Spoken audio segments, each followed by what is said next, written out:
Okay, Invincible just finished its season 3, and yeah, it's hard to believe we've had 3 seasons of this. As I recall, there was a huge gap between season 1 and 2, so I'm not sure what the plan is on this. I've heard that the other season has already been greenlit, and I have no idea how long they intend to keep this up.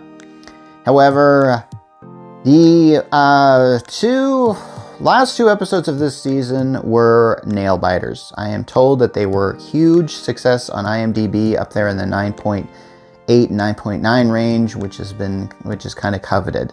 Very few shows kind of get up there. And yes, this show did some great things.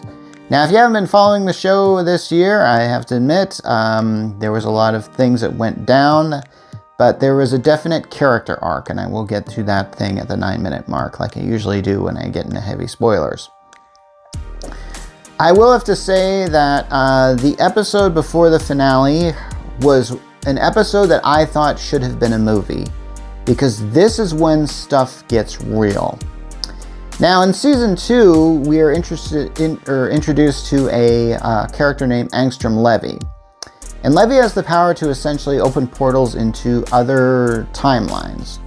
And when he does, he definitely takes what he wants from there, and he will often take people from out of there and work with them. For example, he took the Mauler twins and managed to work with them. I'm not really sure what it's not very clear what his goals are, honestly, but I think it has something to do with the idea of perfecting these timelines, maybe. Maybe I'm wrong on this. Maybe this has been explained, honestly. I feel like this character should be one of those that is shrouded in mystery. Now, we thought he was dead, but apparently he revived, and this is something that I'm going to complain about the show a lot, because I feel like, then again, this is almost a critique of, say, comic books or superhero stuff in general, because people tend not to stay dead. And to me, I'm going like, that takes the finality out of it. Honestly, I think what really makes our human stories human is the fact we are mortal and we can die. Now, I understand if you have superpowers and stuff like that, but stop playing the cheat death card. Just stop doing that. So, yeah, so Angstrom Levy manages to get several Invincibles from other dimensions and to fight, and to pretty much, his goal is to simply just mass destruction. Like, he'll send, I think he gets like 18 of these guys, and they go into pretty much every major city and just start destroying it with the intention of drawing the real Invincible out. That's awesome. That's very awesome. Now, there's something about this event that's so big, I felt like this should have been a movie. It was so huge. And here is something that I'm going to have to say that might not be a popular opinion. I think this episode dropped the ball halfway there, because after all the Invincibles sort of do their mass destruction, and several of them are taken out by other superheroes, which honestly, I thought that's where the episode was going. Like, the end result would be you have to take out each and every Invincible, and we would see that happen. I wanted to see that. I would have gladly seen a 3-part episode with just them taking out each member of these evil Invincible team. That would have been sweet. Not only that, each of these Invincible has, you can clearly tell, has a very involved backstory, and I kind of wanted to know what happened to this person, what happened to this person. There's one in which Invincible says like, well, yeah, I wanted to kill my mother over again, so that must be a very evil Invincible, because we all know that Invincible is, of course, the son of Omni-Man, and Omni-Man went very, very, very, very just bad, but in the first season. And we've, while I'm on the subject of that, I might as well mention the whole Omni-Man Alan thing, because that was if you've watched Invincible, you'll know that they usually have a post-credits sequence, which is usually just a scene that sets up maybe a plot line in future episodes or something like that. In this case, there was one episode, I can't remember which one it was, where we see Alan the Alien and Omni-Man in their alien prison, and this goes on for like 15 minutes, I swear. And I kind of went like, wow, this is the longest post-credit sequence I've ever seen. And then it's just, that was it. That was pretty much all that happened with Alan and Omni-Man, which is that was it for this season. We know that they get out. We know that Omni-Man apparently, I think he wants to do good now. This is something that I think is sort of a redemption arc that I think we're sort of expecting this to happen. And if it doesn't happen, I'm not surprised. Because we all know that Invincible has this plot line where the Viltrumite Empire is eventually going to invade, because that is what they do. This race of supermen is going to just come to Earth and then take over like they've done with countless other planets. Why not?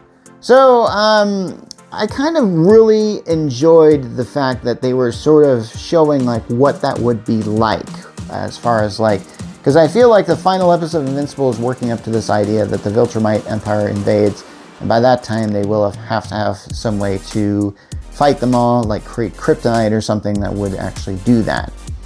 So, yeah, and apparently the Viltrumites have no kryptonite. However, it's been revealed that there's very few of them left, which is kind of good.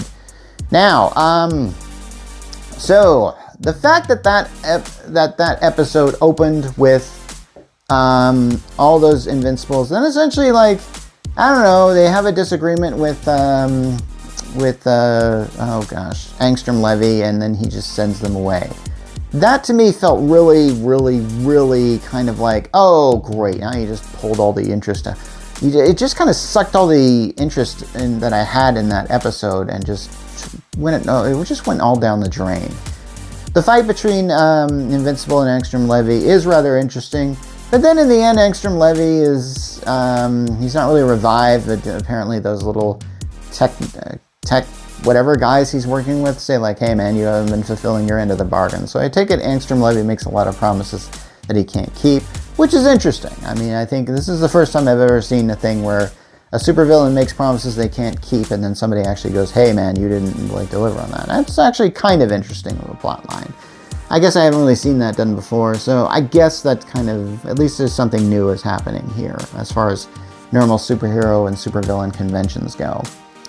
That being said, the finale of Season 3 opened up with some of the best action that the show ever had, and it felt very intense, and just seeing Mark Grayson fight this character Conquest was just absolutely awesome, because you know he's outclassed. You know there's something that eventually is just, you want to see this guy Conquest go down. You want to see him go down so bad. You don't even mind if Mark is going to have to kill him to do it. And the problem is, the only problem I think I had with this episode was the appearance of Adam Eve, a character that has had her own special and is a really good character in this universe. She just kind of shows up there, and then at first you think Conquest kills her. And I think that was a really stupid move to do, because I think because they play the cheat death card. She gets up from this and just zaps him really hard. Great enough so Mark can actually take him out. And I like the scene where he gets taken out. I mean, Mark headbutts him to death, for crying out loud. We do see Oliver in this thing, but we don't really, then when Conquest tries to kill Oliver, man, it's a pretty happening time. I was actually surprised nothing much has been done with Oliver this season, but I get the feeling we're going to see more of him in the next season. So, that being said, what's the big spoiler? I'm at the 9-minute mark, and here's the thing. I feel like this entire season was Mark essentially becoming a more dark person. He's becoming that guy who is willing to kill now. I don't know if that really makes him a better person, and I don't really think the show is really going for this. I actually think that there's a bit of non-hero in Mark, but there is more human than hero in him, which I think might be the point of this show. As I mentioned before, when I talked about the premiere of Invincible, Mark and Cecil have had a bit of a falling out. Cecil being the Global Defense Agency, the people that Mark has worked with before. Mark is dissatisfied with their processes. Now I don't think he's going to come around to their processes, but hey. Anyway, you should watch this episode if you haven't. Do it. This is Mark from the Geek Church, signing off.